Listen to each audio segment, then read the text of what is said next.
Hola, ¿qué tal? Bienvenidos a esta edición de Mundo Cristiano. Soy Jonathan Villarreal y como siempre, cada semana es un placer poder acompañarles. Mi nombre es Kevin Valverde, igual un placer tenerles acá. Vamos de una vez a los titulares. El presidente Trump está apuntando a las universidades que permitieron ataques y protestas antisemitas en sus campus.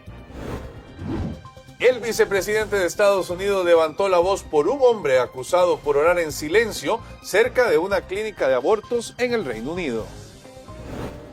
Y conversamos con la productora ejecutiva del programa Primer Impacto sobre cómo inyecta su fe en su trabajo. Le contamos de esto y mucho más en esta edición. Iniciamos con las informaciones. La Corte Suprema de Estados Unidos aceptó el lunes un caso de Colorado para decidir si los gobiernos estatales y locales pueden prohibir la terapia de conversión en menores LGBTQ. El tribunal de mayoría conservadora tomó el caso en medio de medidas del expresidente Donald Trump dirigidas a personas transgénero, como restringir su servicio militar y eliminar fondos federales para su atención médica. Colorado es uno de los estados que prohíbe esta práctica. El debate es si la ley afecta la libertad de expresión de los consejeros. Sus defensores aseguran que la ley solo regula la conducta de profesionales con licencia estatal. La Liga Antidifamación informa que se han registrado más de 10.000 actos antisemitas en Estados Unidos desde los atentados del 7 de octubre contra Israel. Muchos de esos incidentes se han producido en campus universitarios. Laurie Johnson de CBN nos cuenta lo que están haciendo algunos legisladores para reducir esa cifra. Mientras citaba actos antisemitas ocurridos en sinagogas, centros comunitarios y lugares públicos, una audiencia del Comité Judicial del Senado se centró especialmente en lo grave que es en los campos universitarios. El senador Ted Cruz utilizó esta noticia de CBN para exponer su punto de vista. Atrás hay estudiantes judíos ondeando banderas americanas y banderas israelíes. En el frente, una estudiante de Columbia usando una máscara. ¿Por qué estos cobardes son tan valientes que se cubren la cara? Sosteniendo un cartel escrito a mano que dice próximos objetivos de Al-Qassam. Al-Qassam es la rama militar de Hamas. Entiendan lo que dice esta estudiante. Ella pide el asesinato de sus compañeros judíos. Me ha dicho que me vaya, diles que se vayan. Y continúan las protestas contra Israel, como esta en Barnard College de Nueva York, que comenzó la semana pasada y sigue causando disturbios y miedo. No solo es anti-israelí, sino anti-americano, y va en contra de todo lo que una universidad debería tolerar. El presidente Trump publicó en Truth Social que la financiación federal debería cesar para cualquier universidad que permita protestas ilegales. Los republicanos en la audiencia estuvieron de acuerdo, diciendo también que el Departamento de Estado debería revocar las visas de estudiante de los extranjeros que dañan a los judíos. ¿Por qué no incluimos en el proceso, como condición para el visado, que si agredes a un estudiante judío en el campus, te vas? Un testigo dijo que el presidente Trump es el mayor aliado que Israel ha tenido en la Casa Blanca, mientras que otro criticó a la actual administración. Yo no diría que la administración Trump está causando antisemitismo. ¿Ha habido un aumento desde que Trump ha llegado al poder? Sí. ¿Ves una conexión casual ahí? Sí. ¿Por qué? Lo que Trump ha destacado y posicionado neonazis y supremacistas blancos. Otros dicen que el Congreso debe tomar medidas. La ley es clave para motivar y debemos usarla para respaldar a los administradores en exigir responsabilidades a quienes fomentan el odio hacia los judíos. Una nueva encuesta muestra que el 74% de los estudiantes universitarios judíos dicen que el isno antisemita es un problema grave en el campus. El 87% dice que las protestas y peticiones anti-Israel conducen a crímenes de odio. Laurie Johnson, CBN News. Un hombre en Reino Unido está siendo acusado por pensar una oración cerca de unas clínicas de aborto, no decirla, no susurrarla, solo pensarla. Lo lamentable de esto es que poco se habla en los medios de esta injusticia, pero el vicepresidente de los Estados Unidos, J.D. Vance, trajo el tema de nuevo a la conversación. Si bien muchos conocían el caso contra un veterano del ejército británico, el vicepresidente J.D. Vance lo trajo a la atención mundial nuevamente en un discurso en una conferencia de seguridad de Múnich. Hace poco más de 2 años, el gobierno británico acusó a Adam Smith Connor, un fisioterapeuta de 51 años y veterano del ejército, del atroz crimen de pararse a 50 metros de una clínica de abortos y orar en silencio durante 3 minutos, sin obstruir a nadie, sin interactuar con nadie, solo orando en silencio por su cuenta. Cuando los oficiales de policía se acercaron a Adam Smith Connor, le preguntaron cuál era la naturaleza de su oración hoy. Estoy orando por mi hijo.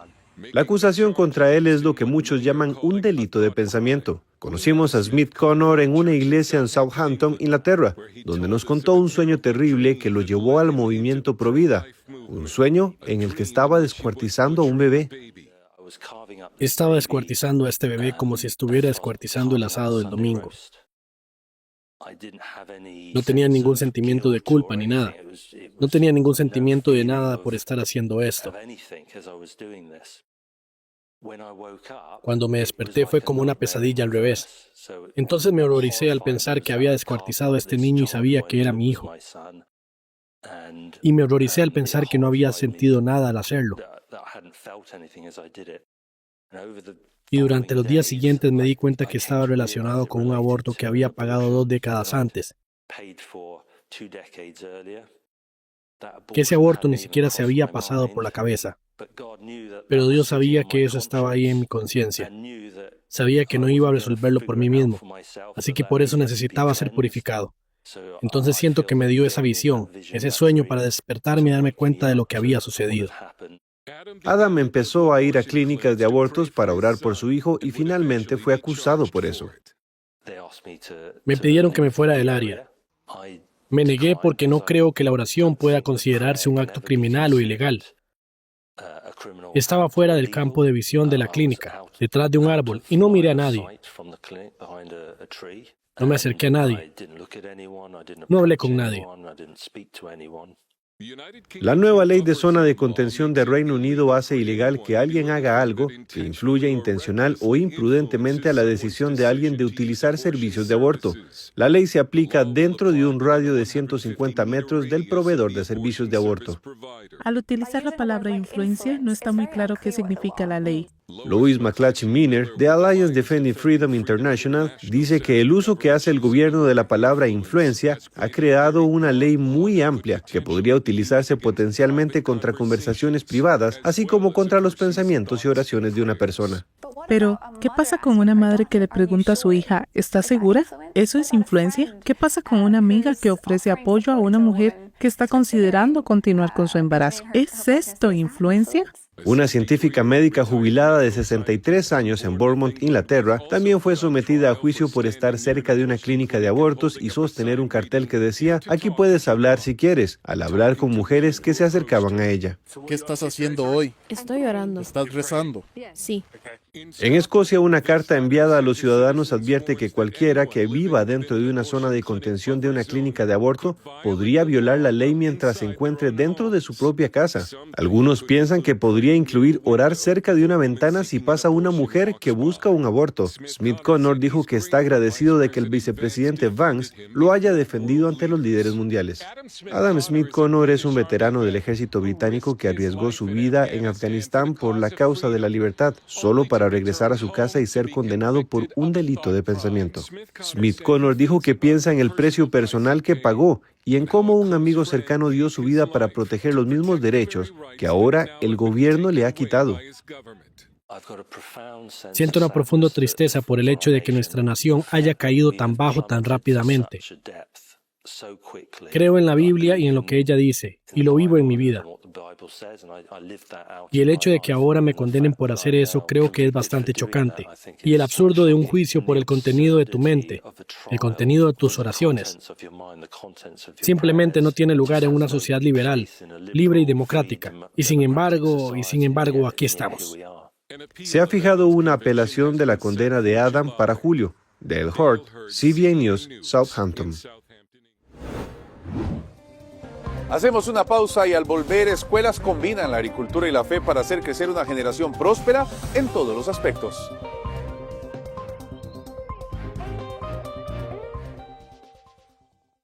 Hola, soy Omar Morillo. Bienvenidos a Vida Dura. Vida Dura presenta historias reales de individuos que han enfrentado el dolor y el sufrimiento, pero que han encontrado una vía de escape a su miseria. Búscanos en Instagram, Facebook, YouTube, en nuestra página web y por supuesto en la televisión abierta en tu país. Vida Dura, trayendo esperanza y aliento a través de sus historias. Mantente informado mientras exploras el trasfondo completo de la noticia.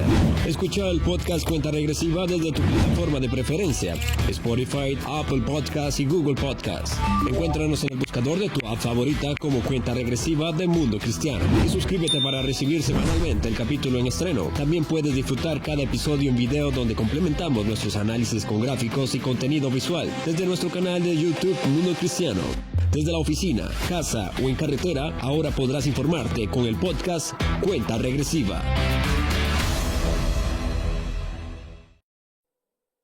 Continuamos con más. La Organización de Estados Americanos, la OEA, eligió este lunes por aclamación al ministro de Relaciones Exteriores de Surinam, Albert Ramding, como el nuevo secretario general para el periodo 2025-2030.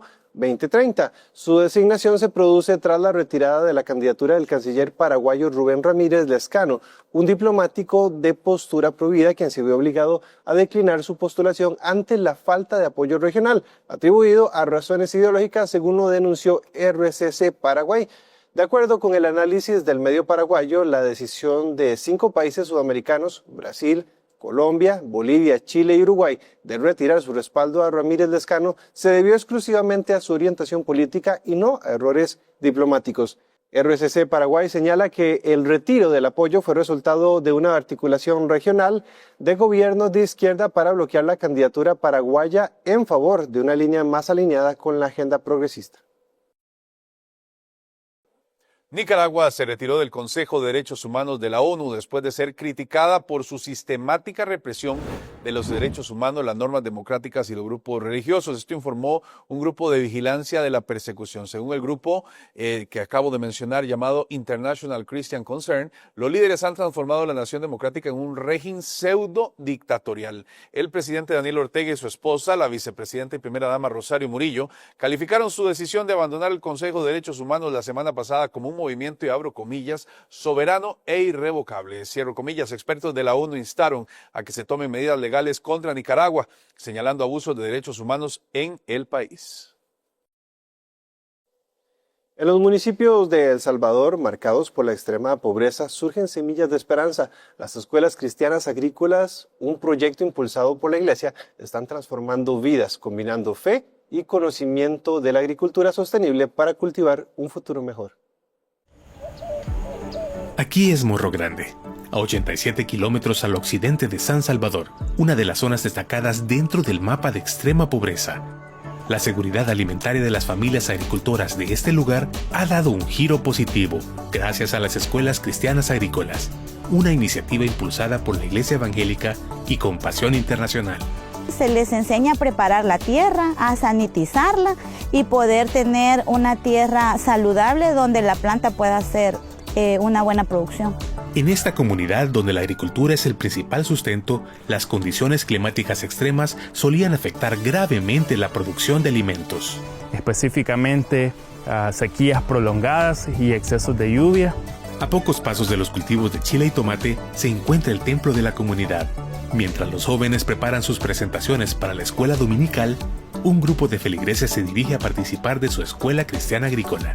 Ya aprendí a arreglar el suelo para cultivar hortalizas y ya aprendí a sembrar tomate, sembrar chile.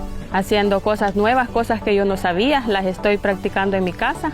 Como le digo, pues uno trabaja de una manera, pero ya con gente especializada, pues uno va cada día aprendiendo más. En las escuelas cristianas agrícolas se capacita a las familias en la elaboración de fertilizantes y foliares naturales, amigables con el medio ambiente y de bajo costo. Y pues sí, se ve bastante la gran diferencia de trabajar con químicos, porque a la misma vez nos ayuda a nosotros en nuestra salud con el medio ambiente.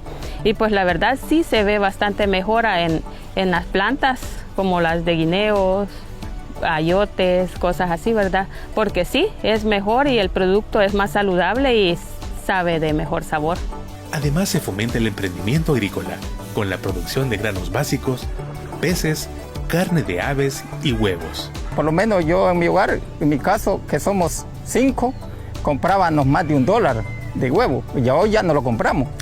Ya hoy allí lo que hacemos es cuidarlo para ir viviendo, y lo que no lo aprovechamos, entonces lo vendemos. El programa no solo busca mejorar la seguridad alimentaria, sino también fortalecer la comunidad a través de valores cristianos y la unidad entre familias. A mí me gusta allí porque cuando hay escuela para padres, reuniones, siempre van con que se trata de que hablan de Dios, pues, y esos consejos, y yo siento que para mí sí me ayudan, pues, porque tengo las 2 niñas y lo voy practicando.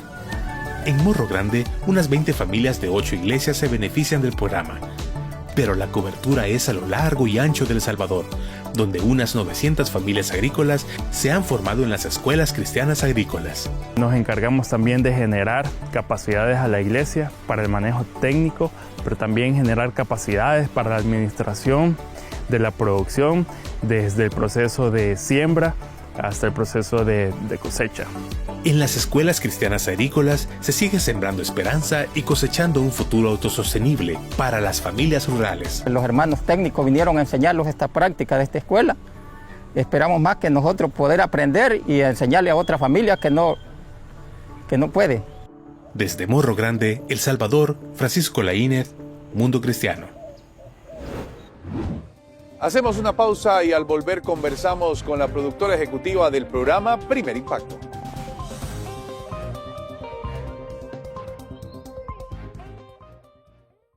Disfruta en familia de historias de transformación, compasión y del poder de la fe para cambiar vidas.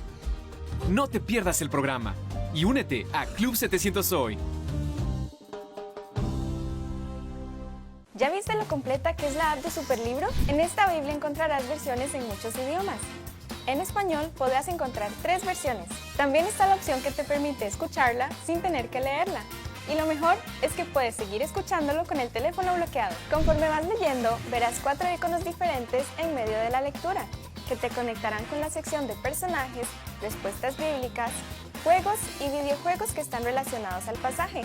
¡Qué útil!, ¿verdad? Y para hacerla mejor, tienes un buscador donde podrás encontrar tu texto favorito fácilmente. Si aún no tienes esta increíble app, puedes descargarla gratis en Android o iOS. ¿Qué estás esperando? Aprende más de la Biblia con la app de Superlibro. Gracias por continuar con Mundo Cristiano. La productora ejecutiva del programa Primer Impacto dice que ella es el resultado de una puerta cerrada y fue cuando aprendió a clamar en oración que todo en su vida se alineó al propósito de Dios. Aquí les dejamos la primera parte de la entrevista que tuvimos con ella. Dirigir uno de los shows televisivos más exitosos de América Latina, de los Estados Unidos, pareciera ser una tarea para alguien que tiene poquísimo tiempo para hacer muchas cosas y que tiene que trabajar muy duro. Y sin duda, la persona que te hemos invitado es así. Pero además de eso, le abrió en su apretada agenda, en su complicado uso del tiempo para lograr a cabo sus objetivos, un espacio a Dios. ¿Cómo Dios abrió ese espacio en la agenda de Yuri Cordero? ¿Cómo logró encontrar a Dios en su día a día? ¿Y cómo llegó a eso, a plasmarlo en este libro, La Virtud del Proceso? Eso lo vamos a hablar en este momento. Yuri, qué gusto estar acá con vos. Bienvenida. Muchísimas Qué lindo conocerte. gracias. Igual para mí, muchísimas gracias a todas las personas que me están escuchando y viendo acá. De verdad que es un honor para mí, porque cada piedra definitivamente marca el camino hacia la victoria. Sin ninguna duda. Amén. Yuri, sos la vicepresidenta de Primer Impacto, productora ejecutiva de Primer Impacto, dentro del principal medio de comunicación hispano, como lo es Univisión. ¿Cómo llegaste ahí? ¿Cómo alcanzaste lo que hoy estás viendo? Porque recién te han nombrado en el puesto de vicepresidenta, pero estabas dentro haciendo un programa, un show muy importante como es Primer Impacto, que todas las personas que nos están viendo en algún momento se han topado con ese programa. ¿Cómo llegaste ahí? Esto fue un resultado directo de una puerta cerrada. Yo era presentadora y reportera de noticias y trabajaba también en la radio americana. El canal local donde yo trabajaba era casi directora de noticias más presentadora y reportera. También trabajaba en 610 WIOD, que era una estación de radio americana, y eso lo hice como por un año. Cuando llego a Univisión me ofrecen más dinero de lo que yo hacía a nivel local. Yo digo, tremenda oportunidad, pero al año ya yo quería regresar frente a las cámaras. Por supuesto que quería regresar. Y voy donde mi jefa que se llama María López, la creadora de Primer Impacto. Y le digo, María, tú sabes que yo puedo hacer más que trabajar en el buró de asignaciones, no disminuyendo lo que se hace ahí para nada, pero yo quería hacer más. Y ella me mira, porque ella es fuerte, pero soy productora fuerte por ella. Y me dice, yo no te di trabajo a ti de reportera. Yo te di trabajo a ti de productora. Y yo me senté y dije, yo tenía una opción. O buscaba otro trabajo o hacía lo que tenía que hacer. Y yo no iba a dejar atrás esta bendición. Univisión fue una promesa. Y lo veo así ahora que Dios me dio, porque cuando estaba en college, yo estaba en una clase y en esa clase me dijeron, ¿dónde tú te ves en 10 años? Y yo dije, yo me veo a nivel de network, a nivel de una cadena nacional en mi carrera. Llegué a eso en 6 años y medio. Entonces no lo iba a hacer, pero no me quedé sentada. Inmediatamente empecé a empujar para salir con los reporteros y productores a coberturas. Y llegó el punto donde yo era la persona encargada de poner todo el programa al aire desde el field. Yo era la responsable de todas las afiliadas a nivel network, de todas las shows del network, en los premios grandes de la cadena, Latin Grammy, Premio Lo Nuestro, Premio Juventud. Era yo que los ponía al aire. Y digo, no como el contenido del programa, pero definitivamente esto que hacen ustedes. Exactamente, yo era la productora de campo para todos esos. Pero he hecho coberturas grandísimas a nivel nacional e internacional. Y eso es para la gloria de Dios. Pero ¿qué pasa? Yo le digo a la gente que esa puerta cerrada me lleva aquí. Porque quizás si no la cierra, yo no soy vicepresidenta de productores y productora ejecutiva de Primer Impacto. Y yo le digo, y lo he dicho frente a mi ex jefa María, yo le digo, Él te usó para que Dios tuviera una hija en un lugar de poder, en un lugar extraordinario, donde quizás personas que no escuchan de Él, lo escucharían de mí. ¿Por qué? Porque yo hablo el idioma de la televisión. Así es, entonces... Kiri, hablábamos un día de estos con Itier Arroyo, que hablaba de este tema y decía que cuando uno está en posiciones complicadas, los ataques pueden ser más complejos. Y cuando llegas ahí, ¿aún no conocías a Dios como lo conoces ahora? No lo conocía como lo conozco ahora. Fue en el 2012 que yo llegué a los pies de Dios. Pero yo digo que Él no nos pone en lugares de influencia para fracasar. No. Absolutely not. Definitivamente no. Por algo tú estás en la posición que tú estás. Lo que uno tiene que creerlo y caminar en autoridad, que algunas veces para muchos líderes, porque yo siempre he sido una líder en todos los trabajos que he tenido, pero algunas veces se nos hace difícil caminar en autoridad. Pero yo cuando acepté que era como quien dice la productora ejecutiva de un programa nacional, entendí muchas cosas. Nacional e internacional. Es que se me hace difícil hasta decir internacional. Nos vemos en 12 países. Millones y millones de seguidores en las redes sociales. Entonces, en el 2012 llego a los pies de Dios, pero no es hasta el 2019 que definitivamente decido caminar con Él. Recibí yo sentí el temor de Dios. Y te lo digo así, porque una persona, un profeta se sienta conmigo y me dice, ¿qué tú estás haciendo? Tú tienes un llamado hace mucho tiempo. Y tú me dio la parábola del rico y Lázaro. Y él me dice, ¿y tú eres el rico? Yo llego a Miami y llamo a toda mi familia. Toda mi familia que me decía que yo no podía servirle a Dios porque soy una mujer fuerte, porque soy una mujer que... ¿Llegaste a creerte eso? Claro que me lo creí, por muchos años, por 7 años. 7 años. Tú sabes que en la concordancia griega, hebrea, 7 significa abad. En inglés significa to perish. Yo estaba muerta. Y digo muerta en vida. Pero fue en el 2019. Y cuando tú buscas eso en la concordancia griega, significa to clamor at, clamar a Él. Y eso fue lo que yo hice. Entonces, cuando hacemos eso, todo se alinea. Todo. todo se alinea. Y por eso estoy aquí.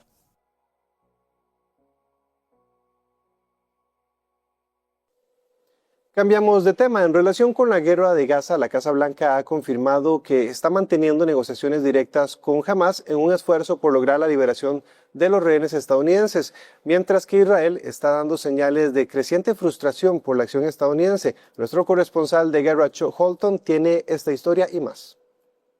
La Casa Blanca confirmó el miércoles que está en negociaciones directas y secretas con Hamás sobre la liberación de los rehenes estadounidenses recluidos en Gaza. Los funcionarios defendieron las conversaciones como parte de un esfuerzo más amplio para proteger a los estadounidenses.